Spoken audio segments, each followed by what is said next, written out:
Sheriff, do you believe in ghosts? No, I can't say that I do. Miss Winters does. Miss Winters believes in a great deal of things that most normal people don't. She hears things that a lot of other people don't hear. She sees things that other people don't see. What about the pen she found? The pen? What pen? What pen, indeed? Whatever could you mean? A pen, sir? As perhaps a brooch. Is that what you mean? For one's lapel? Listen. Hello, back again for episode 105 of Dark Shadows. I am Joel Sharpton, one half of the Articulate Coven, and this is my first watch through of the original supernatural soap opera, Dark Shadows, all the way up to episode 105. Watching this on YouTube means that you've got a lot of videos ahead of you. If you are in a position to support the show and the channel, you can join us at articulatecoven.com/join. $2 or more a month gets you access to everything we do early and ad-free, including these videos. Patrons get one every weekday, 5 a week. And we're quite a bit ahead of you now. So enjoy this episode, but you could get more. Go ahead. Treat yourself. Let's get into episode 105. This gloomy old mansion on the crest of Widow's Hill has held nameless fears for me. Most of it stemming from the time I saw a dead man washed up at the foot of the cliff. I mean, there were fears already before that one, Vicky, let's be honest. Somebody reminded me the other day on, I think, Patreon, Vicky's first night in the hotel. It's like episode 3 or 4, I think. But Vicky's very first night in the hotel, she heard the sobbing. She heard the ghostly sobbing from the basement, which led to her meeting Matthew eventually. Anyway. I knew everybody connected with this case. But most of all, I knew Bill Malloy. So did I. And all the evidence in the world won't convince me he died the way the coroner said he did. Let me explain something to you. This is a small town. Everybody knows everybody else. Now, a case like this one drags on, and finally you bring in a verdict of killed by person or persons unknown. What happens? Well, I'll tell you what happens. People look at each other with suspicion in their hearts, and I don't like that to happen. So we bring in a verdict that allows everybody to breathe a little easier, and meanwhile, I go on looking for my evidence in my own plodding way. Well, that's a hell of a plan there, Sheriff. Okay, color me surprised that Bill Malloy's murder is still an open case. I do love, though, and I said this at the time, you know, a coroner's decision does not mean the end of a case. A coroner gives his report as like the way that the body was found and probable causes of death, but especially when the probable cause of death is that you fell off a cliff and drowned, that doesn't preclude you from having been pushed from said cliff to drowned. All right, George. I owe you an apology. But I think you'll owe me one, too.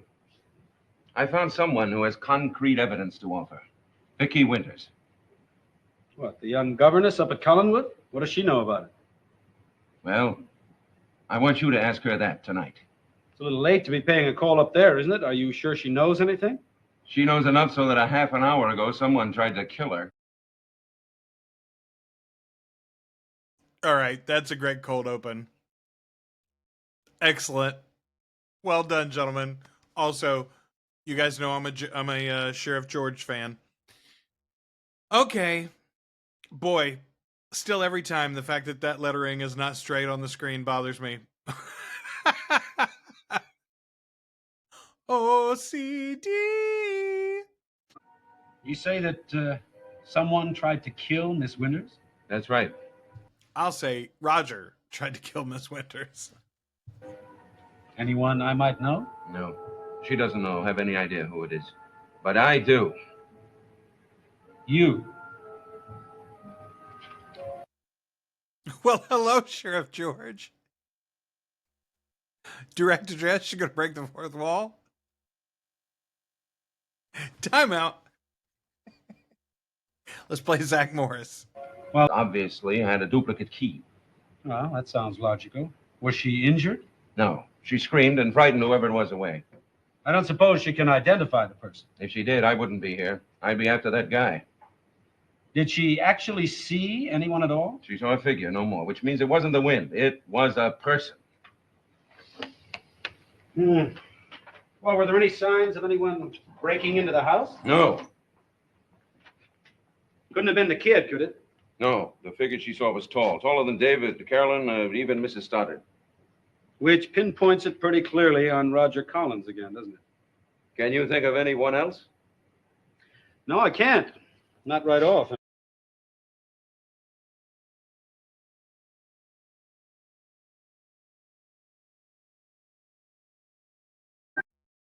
Have we seen...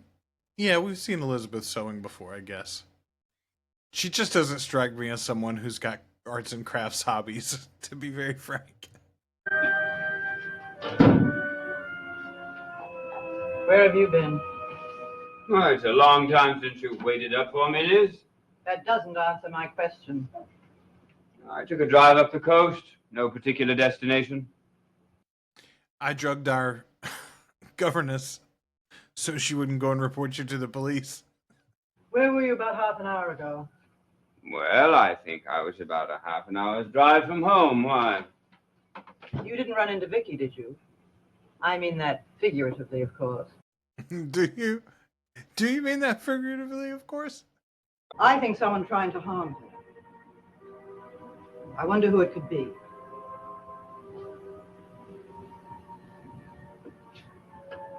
I wonder where Sam Evans was this evening.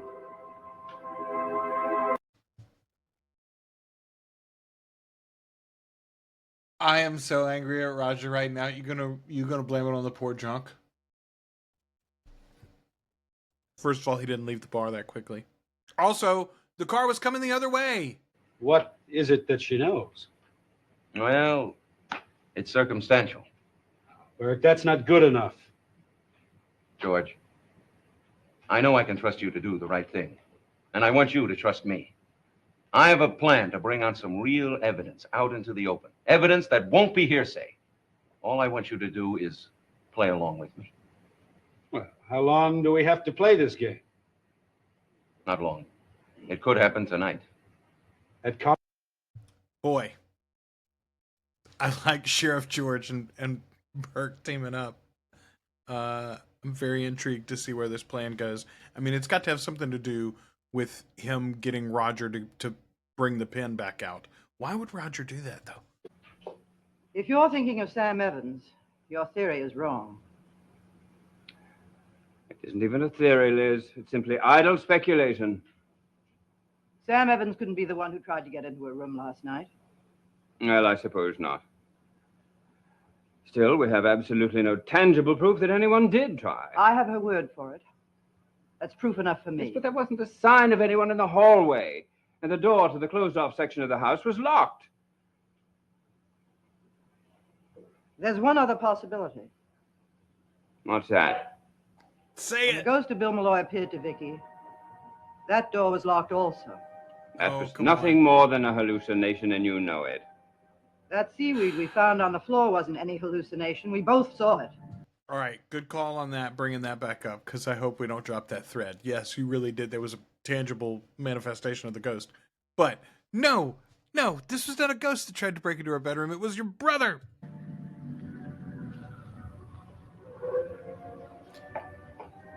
Here comes the sheriff. Here comes the sheriff. It's the sheriff's car.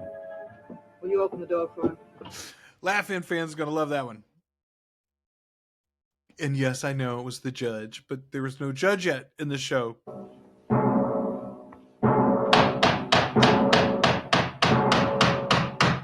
Oh, that's excellent framing. See, that's a good commercial break.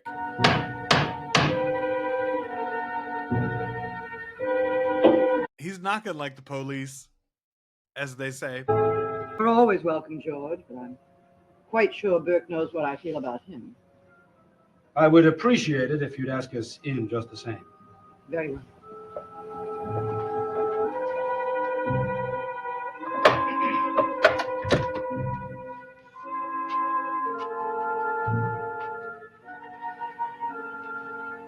All right, first of all, We're pretty deep in the episode, just 4 actors so far, and also we're about to have them all in one room. I do love when we get all of the actors in a show, in an episode, in one room together. That's a lot of fun.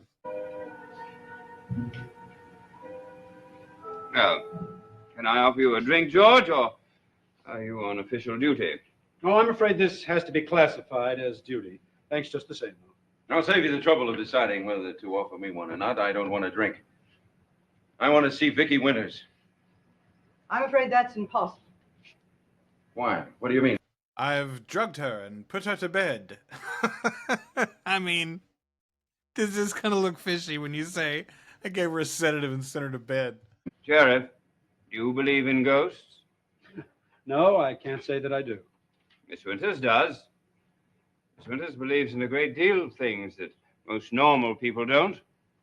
She hears things that a lot of other people don't hear. She sees things that other people don't see. What about the pen she found? The pen? What pen? What pen, indeed? Whatever could you mean? A pen, sir? As perhaps a brooch. Is that what you mean?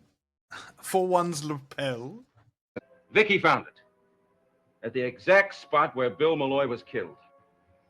Roger, is that true? Part of it is true. I took the pen back from Carolyn to return to Burke, and I lost it.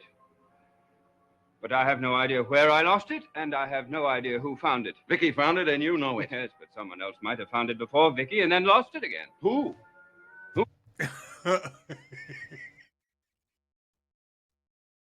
It wasn't me. It was the one-armed man.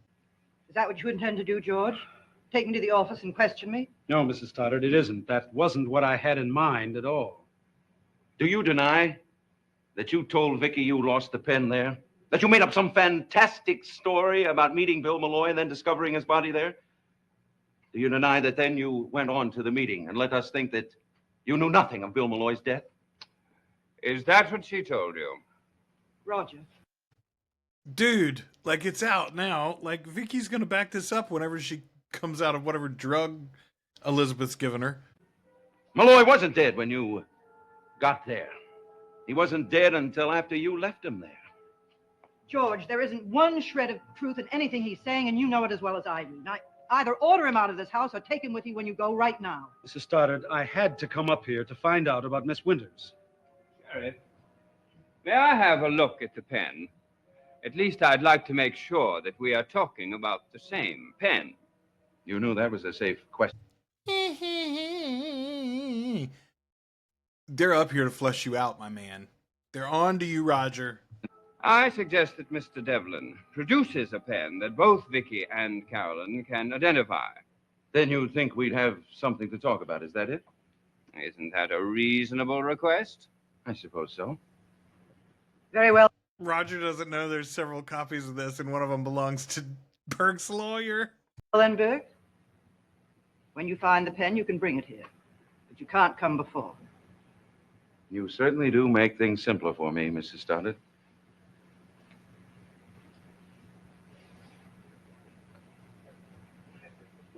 Is, this the pen?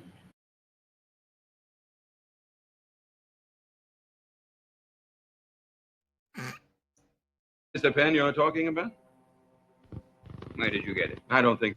I love that setup image, by the way, where Roger was looking away, because, like, in what universe would someone ask you, is that the pen? And then you would look in the opposite direction silently for a minute.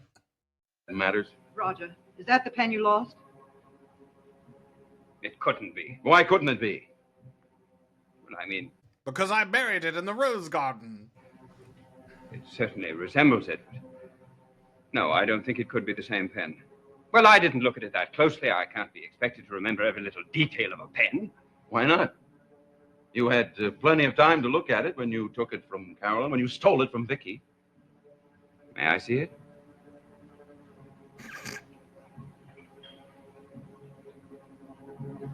No. No, I don't think this is the pen at all. It's true, the resemblance was merely superficial. May I have the pen back, please? I'm sure Carolyn's memory will be better than yours. I know Vicky's will. You're not going to disturb either one of them now. No, that won't be necessary, but I would appreciate it if they would both come down to my office first thing tomorrow. I would like to see if they can make a positive identification. Good. Yeah, we're going to have to wait to episode 106 at least. There must be thousands of pens like that. Not in this country. This is the only one of its kind. Well, will you see that your daughter and Miss Winters come down to my office first thing tomorrow? Yes. I apologize for coming up here to Collinwood at this late hour, but you understand how it is. Certainly. Well, I'll say good night. Good night.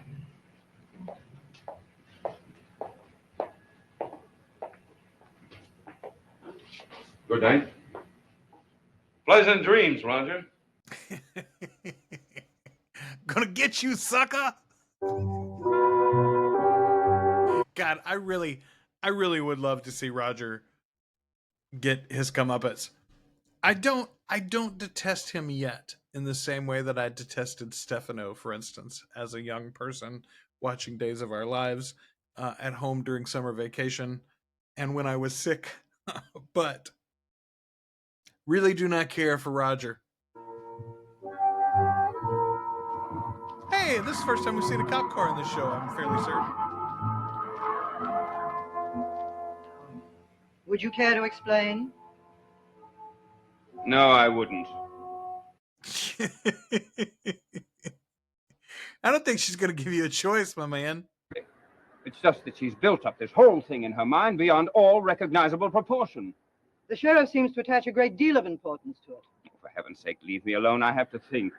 You don't have to think up any more lies. I want the truth. You can't handle the truth. All right. I had to do it. They've gone. They'll come back. You can't keep avoiding the issue. I'm not avoiding anything, Liz. It's something I have to do right away. Roger. They're in hiding to watch him dig up the pen. I'm telling you, they're going to catch him. Please, please say that they're watching. This dumb so-and-so.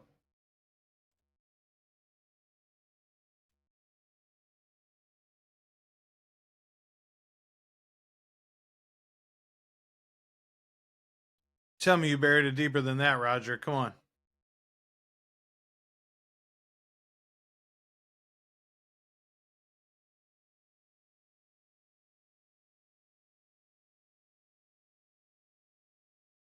Roger couldn't find his prop. You saved us a good deal of trouble.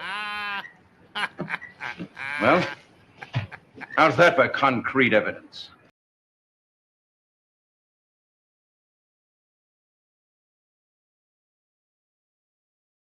Yes! Yes! Oh, it's so sweet.